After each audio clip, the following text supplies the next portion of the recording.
Dalawang Nabisco teams Choco Mocho at Creamline pasok na sa Final Four, at posibleng magharap sa championship. Tapatang Valdo Cherrybomb, Wong Negrito, Gal Ansimolde, Gumabaw Tolentino, Pons de Rai, Madayag Panaga, Ponce Atienza aabangan.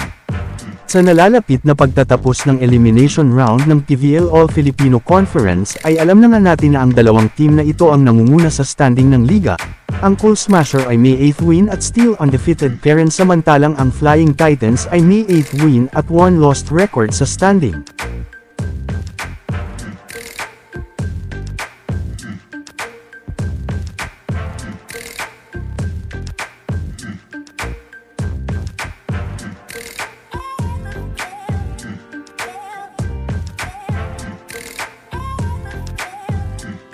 Ito ay matagal nang hinihintay ng mga fans, ang magharap ang dalawang team na ito sa finals, lalo na't sa tagal na ng PVL ay ngayon lang may malaking chance na makapasok ang Choco Mocho sa finals. Pero hindi kayan sigurado dahil may dalawa pa ring team ang makakapasok sa Final Four kasama ng CCS at CMFT, posible ngang ito ay Cherry Tigo Crossover, Signal, High Speed Heater, at Petrogas Angels.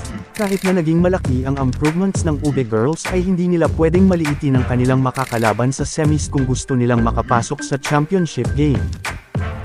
Kung ang dalawang team, nga na ito ang magharap sa finals, ay siguradong ang mapupuno na naman ang arena, at madaming fans na naman ang pupunta, upang mapanood ang kanilang laban.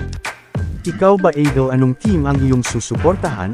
Gondina o Valdez? Ay comment mo na yan? Huwag mo na din kalimutang mag-subscribe, maraming salamat.